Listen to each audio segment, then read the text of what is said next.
My mother raised us on real food, and she was a fan of Adele Davis, who was the pioneering, slightly out of the mainstream nutritionist, but a laywoman, right? And so then a lot of people attacked her for not knowing enough, who came out of California.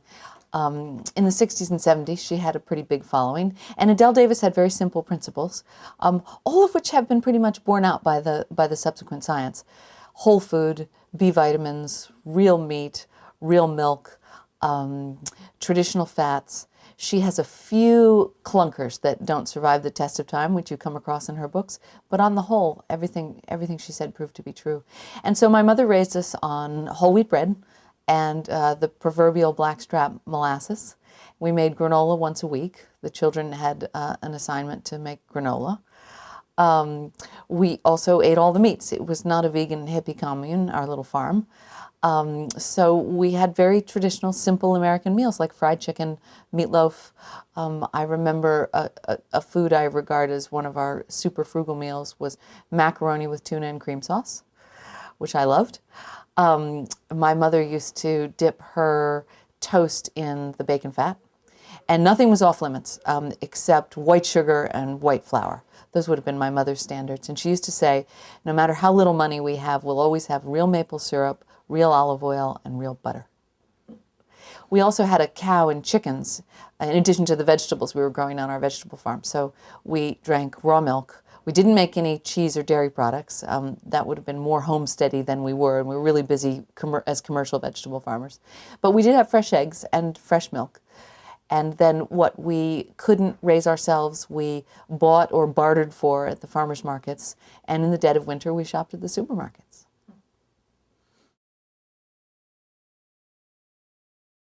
My concept of real food was grounded in my mother's lessons for us, which were that it should be whole, it should be traditional, it should be simple, shouldn't be processed, a small number of ingredients.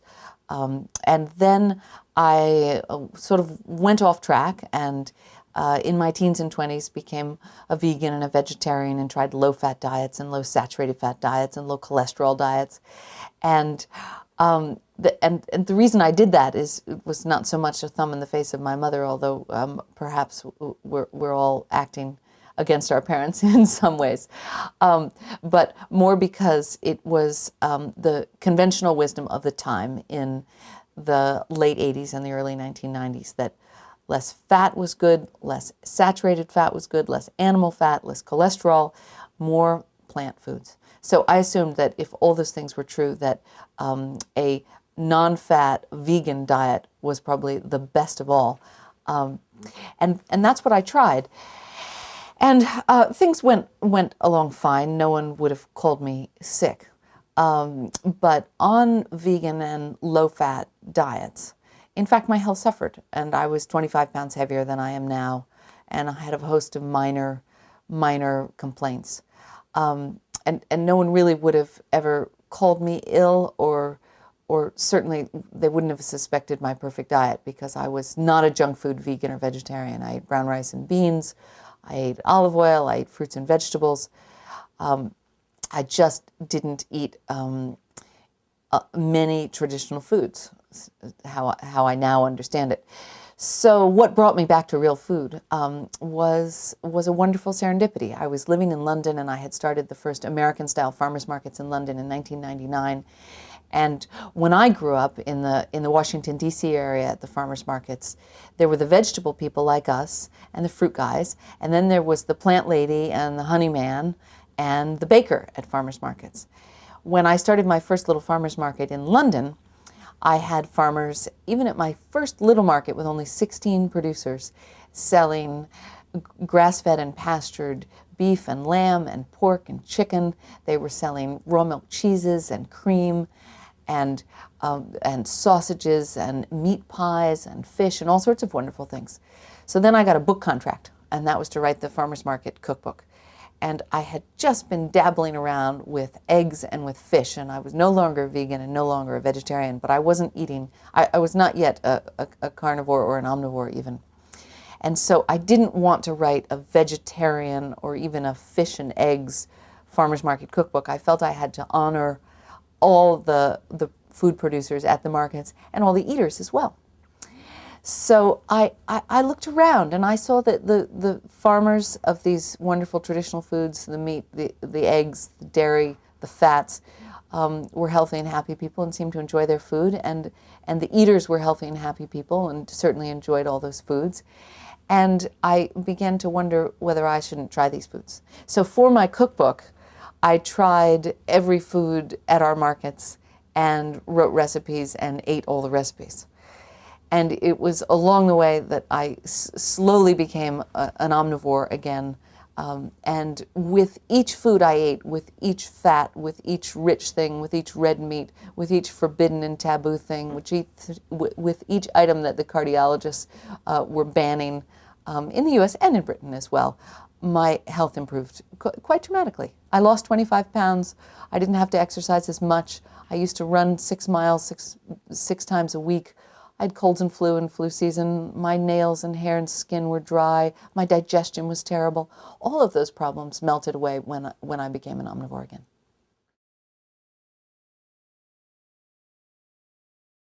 It's about the traditional foods versus the industrial foods. And therein lies the tale I put in Real Food. Because when I started to eat all these foods, I wondered, well, I feel great. And I'm thriving, but perhaps the nutritionists and the cardiologists are right, and soon my arteries will be clogged like a drain, and I'll be dead at 32. So I wanted to do some homework on Real Food, and so I set out to find out whether it was true. Is it true that these traditional foods, these meats and these fats, are responsible for what they call the diseases of civilization? And those are generally the three diet-related diseases that are crippling Americans right now, and they are obesity, diabetes, and heart disease. They're known as the diseases of civilization, but I came to find that that was a misnomer. They are truly the diseases of industrialization, because the ancient Greeks and others were certainly civilized and they did not suffer from these diseases. We began to suffer from these three diseases around the time we started to convert traditional foods into industrial foods. So one by one, I looked at each food. And once again, I found that wherever you come from, whatever part of the world, whether it's the tropics where coconut oil is the norm, or it's northern climes where you're eating a lot of reindeer meat or seal blubber, or it's the Scottish Islands where you have hardly any access to fruits and vegetables. Wherever you look at traditional diets, you find a little list of traditional and what I came to call real foods, and you do not find the diseases of industrialization. All the foods are good, but I did look at each food, and we can talk about them. I looked at saturated fat in particular. I looked at cholesterol in particular. I looked at red meat, which is accused of causing cancer. And then I looked at the substitutes for these traditional foods that we've now added to our diet.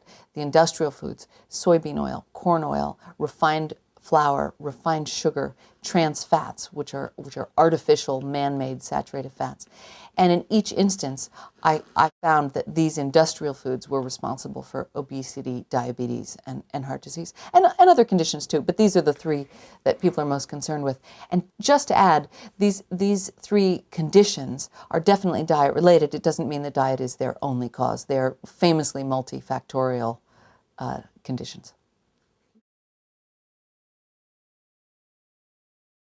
Well, we start with what traditional foods are, and here are some principles. One is that they're whole; they haven't been broken down into their component parts or reassembled, and they haven't had things added to them or removed. So they're not engineered to be high in one thing or low in another.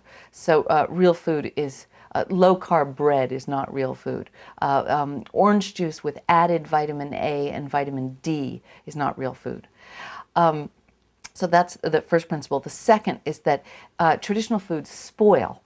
And a good rule of thumb is to eat foods that do spoil, but eat them before they do. There are a few wonderful traditional foods that don't spoil. Honey is one that lasts forever. So does wine. These are some of the greatest foods on earth, but they are unusual. Traditional foods spoil.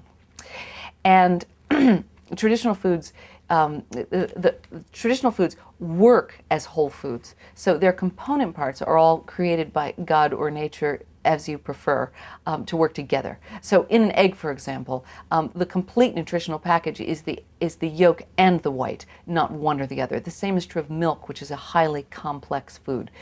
You require, for example, the saturated fats in particular in milk to absorb the calcium. So it's no good for your bones to drink skim milk. So if we look at those basic principles of traditional foods, we begin to understand industrial foods. Because what they've done with industrial foods is they've created foods that never spoil. And who does that serve but distributors and retailers? And they've created foods which have had parts removed, which are often the valuable parts. So for example, when they remove the bran and the fiber from a whole grain and make white flour, the vitamin E, which is very valuable, goes to industrial dairy cattle, because without vitamin E in their diets, which they would get from grass, they would suffer poor health. And the fiber goes off to places, people and animals that need fiber. So they remove things of value.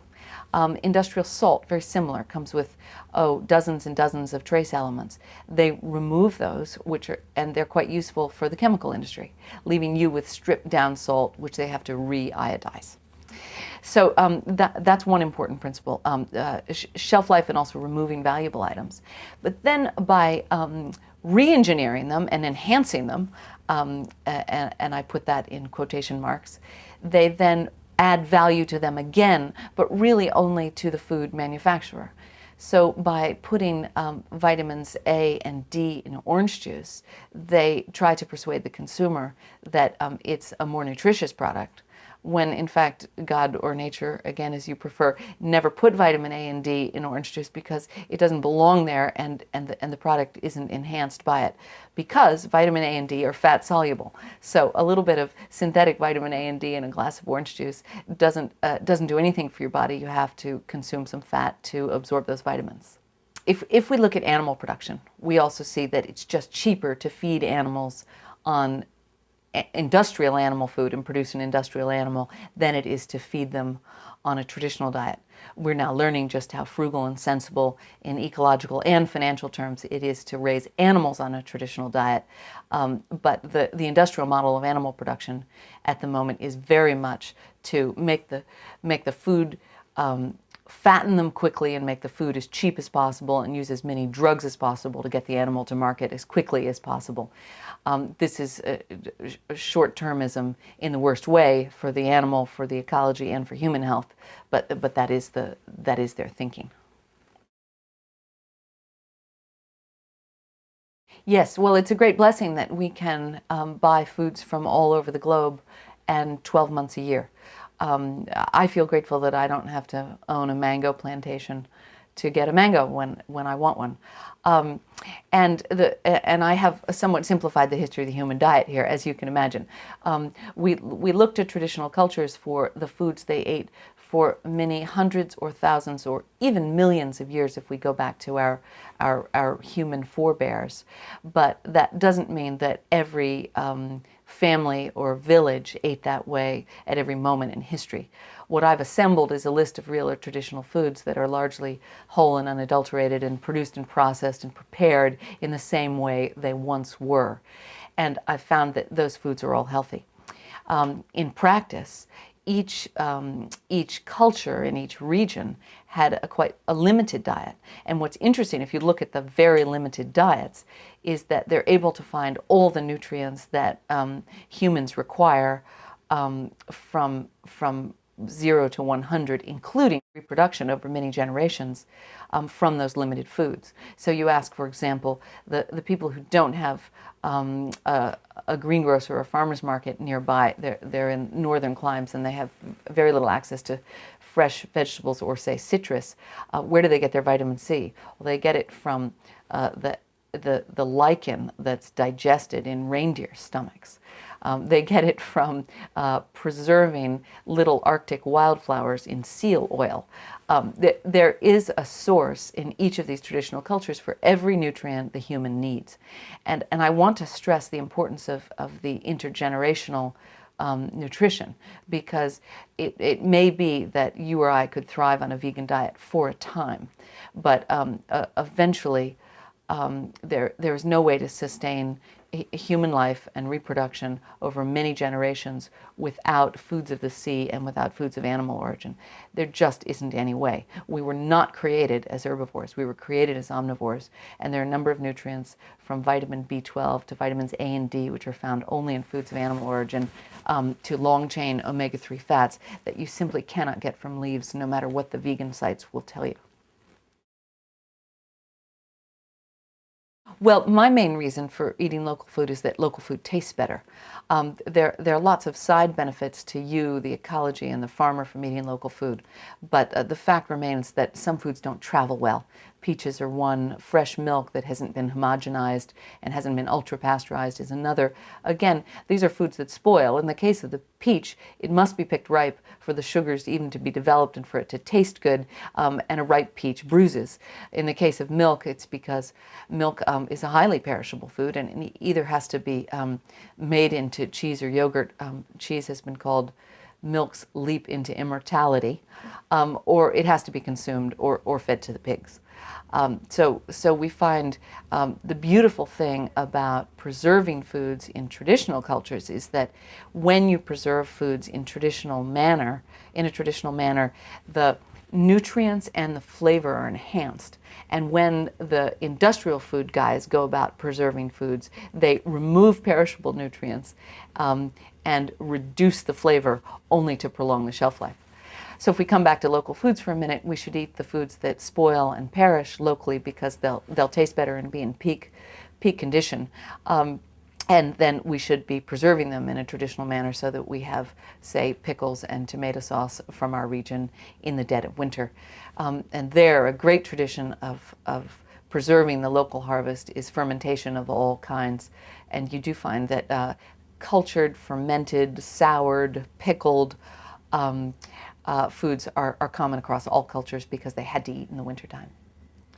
Now, if you want to eat local food for reasons other than your own health and pleasure, there are many.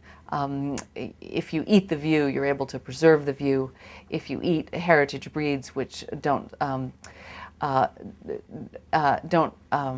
thrive in industrial production methods, then you preserve the biodiversity and genetics of all these rare animals.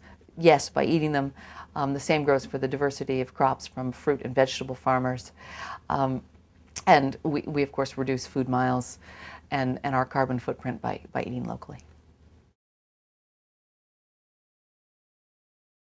Eating real food is absolutely environmentally responsible if by real food we look to foods of animal origin, that is meat, dairy, and eggs, to traditional methods of production. So the argument which was most forcefully made by Frances Moore Lappé in Diet for a Small Planet that meat production is environmentally destructive and even socially unjust was sound insofar as it went, because it was a critique of industrial meat production. If we looked at traditional methods of production, which we call grass farming, in a very simple definition, that is raising animals for meat on grass and raising, those are beef, dairy, cattle, and lamb, and raising chicken and pigs on pasture, but with supplemental feed because they're omnivores too. If we look to those methods, we find that those are not only environmentally sound, but enhance the environment. They make use of unfarmable land. They can even enhance riparian areas, those are wetlands. And certainly there are no unpleasant and costly byproducts from raising animals that way. And I'll just cite one example. Cattle manure is a major environmental waste product. It is housed in what are called manure lagoons. They're basically huge cesspools near industrial cattle and hog operations. There are so-called environmental grants in order to create impermeable pools, that is, cement floors for these pools to keep this waste product from leaching into groundwater. This is what passes for environmental legislation, right? We give you a grant to keep a waste product out of the groundwater. much simpler to let the cattle walk around on grass and feed themselves rather than put them in a feedlot and stuff them on grain where you have to remove the manure, because in this way they spread the manure around themselves on grass and pasture that needs it. Wendell Berry described our great agronomy philosopher, described industrial cattle and hog operations as neatly dividing one solution into two problems. So the solution would be let the animals feed themselves on grass and spread their manure themselves with their own four hooves, rather than pooling their manure, so that we then have two problems: one, ground that needs nitrogen fertilizer, and two, a manure cesspool that becomes a toxic waste dump.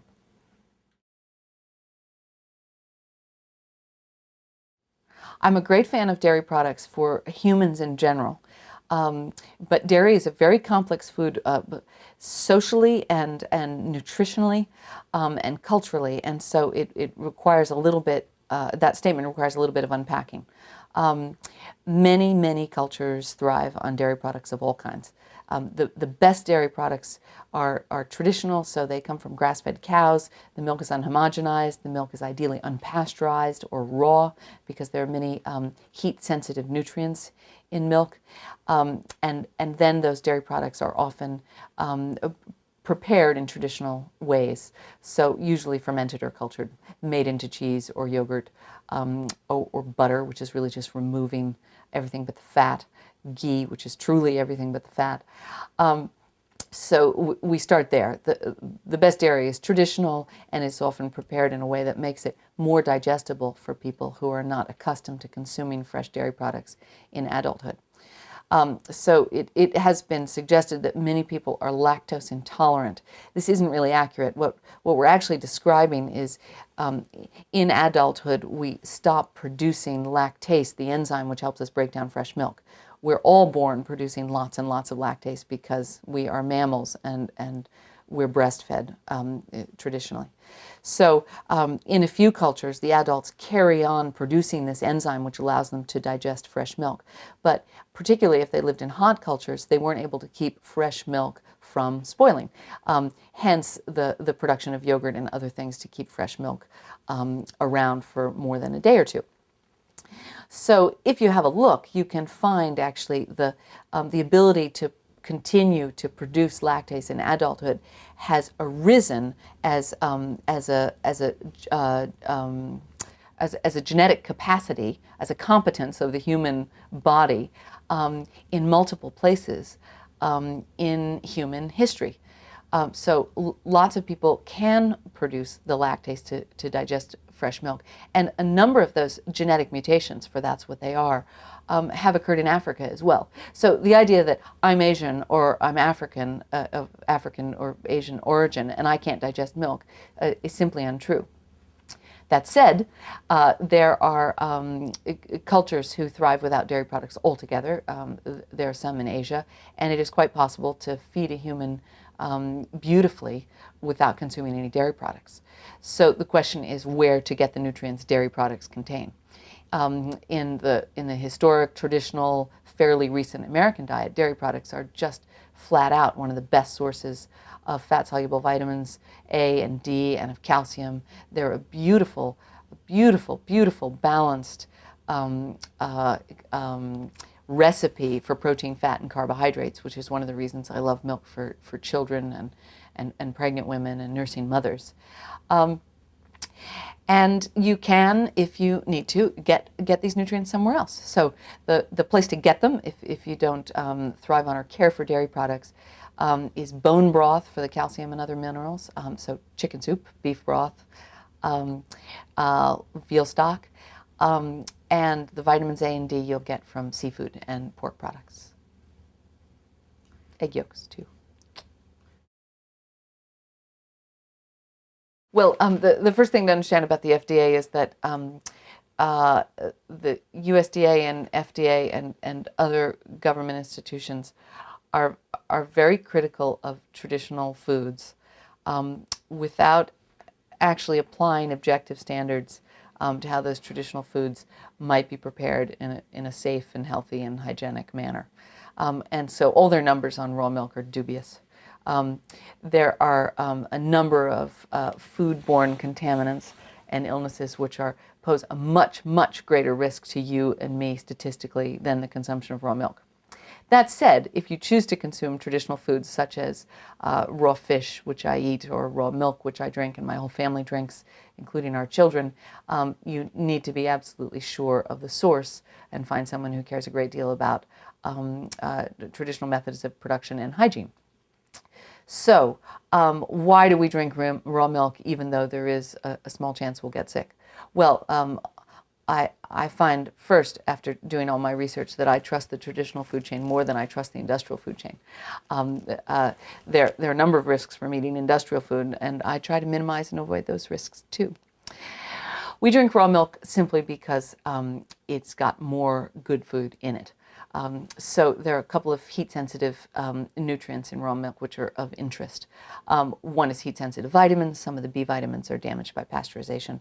Another is that the fats are rather delicate in milk. The omega-3 fats are sensitive to heat, and there will be omega-3 fats in grass-fed milk, and so it's nice to preserve those.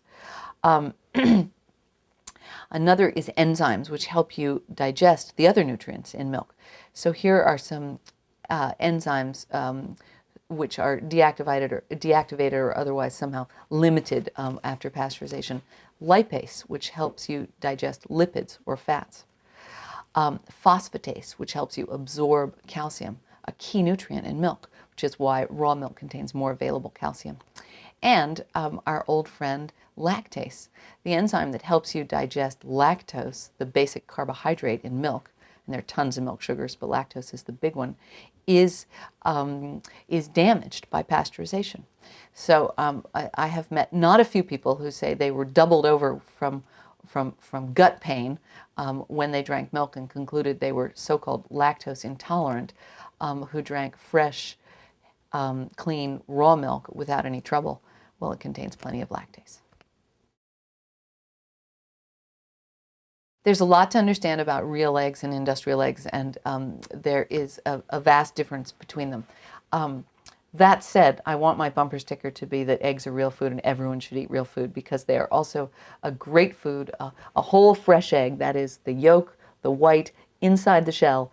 They're a great frugal real food.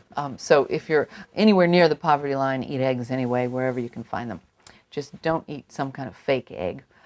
Or re-engineered and reassembled egg. So now, what is the best egg? An industrial egg comes from a chicken. She's in a little cage with some other chickens. I have been on chicken farms where the farmer was boasting that he put only 3 hens in a cage, which actually permits 9. The chickens were still on top of each other. She never goes outdoors. Artificial light tells her little ovaries when to lay an egg. And she is fed, she's fed chicken feed that may contain other animal parts. It may contain plate waste or parts of pigs or cattle or other chicken. And that's because the chicken is an omnivore. She can't live on grass and plants alone. She needs some protein, she needs some bugs, she needs some corn and other grain. And her eggs are, in addition to causing suffering to the laying hen herself, her eggs lack the rich vitamin A that she would get from eating the beta-carotene in grass, and they lack the omega-3 fats, which she would get from eating worms and bugs if she were actually running around. Then we have organic eggs, which are typically fed vegetarian feed. That's a good thing because they're not eating other ground up animals. It's a bad thing because chickens really do want to be outside, and if they'd been outside a little, they would have eaten a worm. They wouldn't be strictly vegetarian. You might find a free range on the label with or without the term organic. Oh, she'll be eating organic feed, so there are no pesticides in her feed, which is a good thing. If you see the term free range, this merely means that she is not caged, and there is a wide range of actual practices which attach to the label free range. So free range is better, but not necessarily great, doesn't mean necessarily that she goes outside. And so the happiest hen with the healthiest eggs for you is a so-called pastured hen, and it means that she goes outside. And in the dead of the winter, they can send them outside too. There's not a lot to eat out there in, say, upstate New York, which is my region. In the dead of winter, I know farmers who throw alfalfa sprouts and other things over the side, so their chickens are getting some greenery. Scratching in the dirt is what chickens love most of all, and they'll do it even in the snow. So look for the term pastured if you can.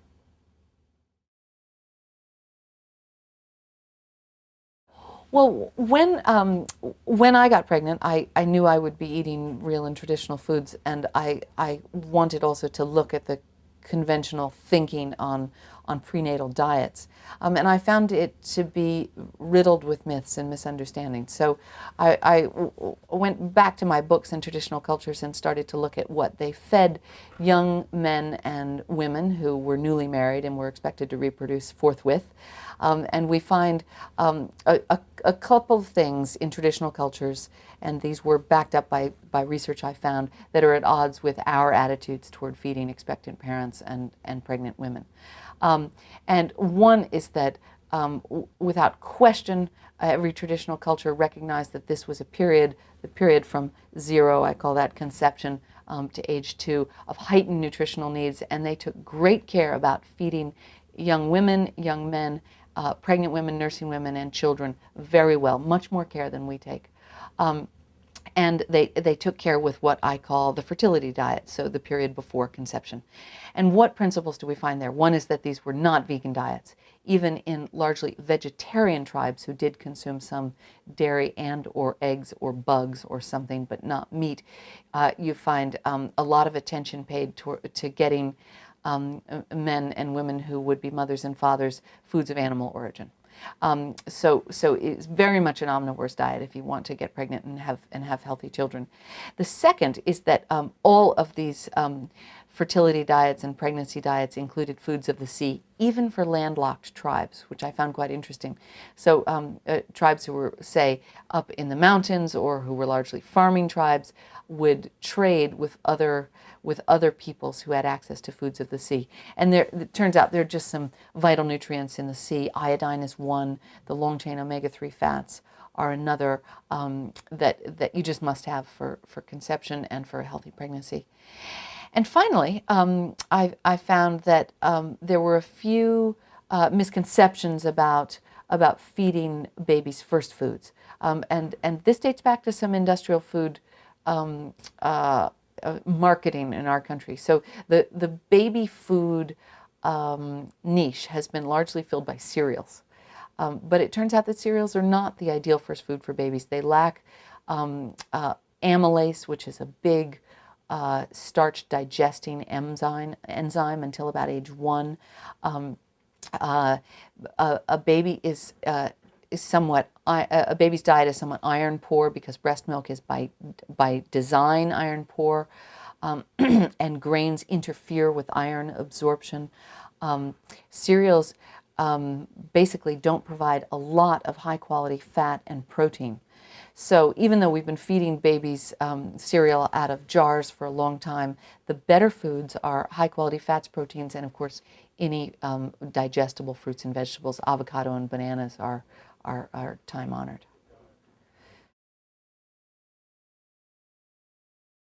The good news is that breastfeeding has made a big comeback since rates were really low in the 50s and 60s. La Leche League and other groups have brought breastfeeding back. So it's now well understood by even the woman on the street that breast milk is better than any kind of formula, no matter how good the formulas are getting, and they are getting better. So that's the good news. Women could breastfeed longer. The American Academy of Pediatrics recommends a minimum of 6 months exclusive breast milk, that is no water or any other food, for a full 6 months and ideally for a full year. There are a number of advantages to extended breastfeeding. Your definition of extended varies widely. There are women very committed to nursing their toddlers. I nursed our boy till he was 2, and he has had some since, and he's now 3. So some of the benefits are that if you continue to breastfeed while you introduce complementary real foods, you provide a kind of nutritional baseline. The period when your baby is beginning to experiment with foods, and at the moment I have twins who are 8 months old, so I know just what this is like, is characterized by highly erratic consumption patterns and highly uneven nutrition. So breast milk provides a foundation during that period. Breast milk is also very important to the growing child because it not only provides complete nutrition and provides a number of antibodies and really enhances immunity in multiple ways, but it develops and matures the digestive tract and the immune system. So it has effect. It affects the whole developing child.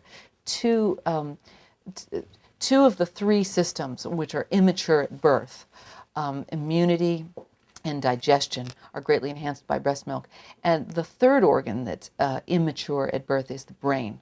There is a huge growth in the brain in what's called the 4th trimester, the first 3 months of the baby's life, and in fact in the first year. And it's the DHA that's derived from fish oil in a mother's breast milk that really enhances brain and eye health in your growing child. I also looked into the nursing diet, and I found that it is not very different in principle or practice than the fertility diet or the prenatal diet. So food should be traditional and nutrient dense, and it should be an omnivore's diet with high quality fats, including fish oil. That much is pretty simple. Across traditional cultures, I looked for nursing foods and then looked for the science to justify their inclusion in the nursing diet. And what you find without fail are diets high in fluids, because the nursing woman is easily dehydrated, and chicken soup and fish soup are highly popular. Those would be very high quality calcium and mineral sources. You find beer on the nursing diet, which I expect is for its traces of vitamin B12, which is important, and you do find fish on the nursing diet. The good news about breast milk is that it's quite a stable recipe. So whatever the mother eats, breast milk will be quite steady. The mammary glands are very effective at producing what the baby needs, even if they have to ransack the mother's own stores to get it. However, we find a direct correlation between the fats in breast milk and the fatty tissue in the mother, that is, her fat stores in her own body and in her diet.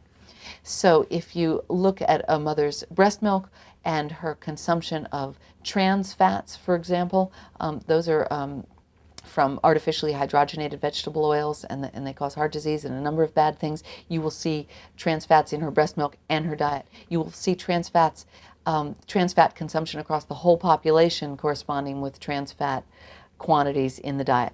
And the same is true of all the fats, including the good fats. So we find that women who don't eat enough fish or seafood don't have enough DHA in their breast milk. The breast milk, in particular of vegan mothers, is very low in DHA. So it's quite important to have a good supply of high quality clean fish oil in your diet when you're breastfeeding.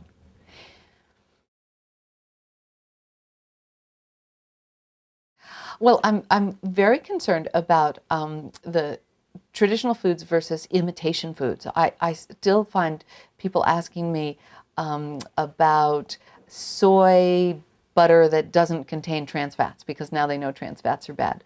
They're still asking me about substitute foods and imitations and engineered foods and foods with added this or removed that. And what I want them to understand is that the whole traditional foods are best, even if they can't afford the best quality version of beef or eggs or milk. They ought to be consuming beef or eggs or milk instead of ersatz foods. And I'm also concerned about a plant-based diet for pregnant mothers and for young children. There's a trend in many urban areas for young children to be vegetarians. And I gather from parents and from journalists that it's the children who are requesting to be vegetarians. And this is presented as charming. Once Johnny finds out that the chicken breast comes from a chicken, he can't bear to eat his friend the chicken. Well, our son Julian, who's 3, helps me take apart chickens regularly. He completely understands that his friends, the farm animals, are also the foods we eat. We are omnivores, and nature created us as omnivores. I think there are a lot of things 5-year-olds might want. They might want junk. They might want junk television. They might want to be vegetarians. But it's not a good time for a person to be a vegetarian. If in adulthood you've been well fed in your mother's womb and at her breast, and in your growing years you want to experiment with a high quality vegetarian diet or even a very carefully planned vegan diet, I think that's acceptable. But I don't think it's right for children to be raised as vegetarians, even if they ask. The good news also is that there are now ethically sound and ecologically sound ways to be an omnivore. And so I would urge you, if you are conscientious about these matters, to find the farmers who care for animals and care for plants and care for the environment, and shop from them. Well, my real food luxury would be a raw milk butler. He would just bring raw dairy products, including fresh raw milk, to our house. Once a day would be fine. Every other day I could live with. But we go to some time, trouble, and expense to get fresh raw milk in our household. And then, a real food meal. I just love roast chicken. And when I came off the vegetarian wagon, I really, really enjoyed what they call in England the parson's nose. It's the chicken tail, and it's just this fatty little thing. It's delicious. So I love a fresh green salad with high quality greens that have been raised in real rich soil and have real flavor. We love good olive oil. I'm happy to spend money on it. Gosh, I love good blue cheese. I love homemade ice cream. And I love to make panna cotta with raw cream, which I haven't done for ages. You can actually just use the little bit of gelatin, and it's a whole raw panna cotta. I call it panna cruda. That recipe's on my website somewhere. And I love a glass of wine. And I love chocolate. So those are a few things. My guilty pleasure is to eat a big salad with nuts and cheese and meat day after day after day, and not to make chicken broth and not to find some good roast beef. So my guilty pleasure is sort of what I call girl food or single girl food. But there's a man at home and there are children at home, and so I can't just feed them salads with blue cheese and walnuts day after day. My industrial food guilty pleasure is definitely white sugar. We have not eliminated white sugar from our household or our diet, but I always prefer whole and adulterated sugars, so whole unrefined cane sugar or maple syrup or honey are definitely my sweeteners of choice. But the dark chocolate we eat, and by dark I mean 70% or higher, always contains a little bit of sugar, preferably organic. So I have not eliminated sugar from my diet. And there are dishes that are just not improved by maple syrup. You know, if you want a lemon meringue pie, it just doesn't taste right sweetened with anything other than sugar. And I love a little dessert. I used to indulge in non-fat frozen yogurt and also in the sort of imitation crab you get at salad bars. But I now realize that those are the lowest form of reconstituted fish meal and the lowest form of dairy, if in fact there's any dairy in it. So I just don't even bother now, and I don't even miss those guilty pleasures. I make some exceptions for eating out, although I don't really write them down on a note card. But while I would never ever buy farmed salmon, and we have beautiful wild Alaskan salmon in the freezer and the cupboard all the time, I do sometimes find myself eating farmed salmon at weddings or on airplanes, that sort of thing.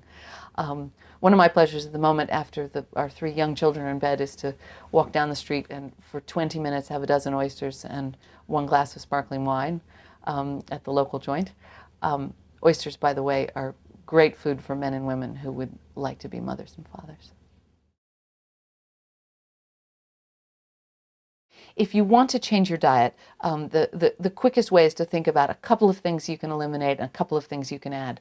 I gather from the latest studies on weight loss diets that most people try to do too much, and I expect that's the case with real food too. So do you know how they refer to marijuana as a gateway drug to harder drugs like heroin? Well, I find that real milk is a gateway food to other real foods. So one thing you might do is just raise the standards of your dairy consumption a little bit. So if milk is a staple in your household, buy whole milk, not skim milk. Buy organic milk, not industrial milk. Buy local, regional, grass-fed, unhomogenized milk. And if you can, buy raw milk. Buy better quality dairy products. Eliminate any fake foods. That's an easy one to remove. If there's fake butter in your fridge, throw it away. Clear out your pantry of anything that's ersatz, imitation, or fake, anything that's been injected, engineered, re-engineered. You might consider eliminating industrial corn from your diet altogether. So that would be corn syrup, corn oil, and all its friends, actually, the yellow grain and seed oil, safflower oil, sunflower oil, soybean oil. They're not good for you for a host of reasons we haven't had time to discuss today. You could eliminate corn-fed beef, which would be industrial beef, and eat only better beef. And you could eliminate corn syrup from your diet. These would be quick ways to start. And I would also just add, if you have children in your house, it's a great time to get motivated to do these things.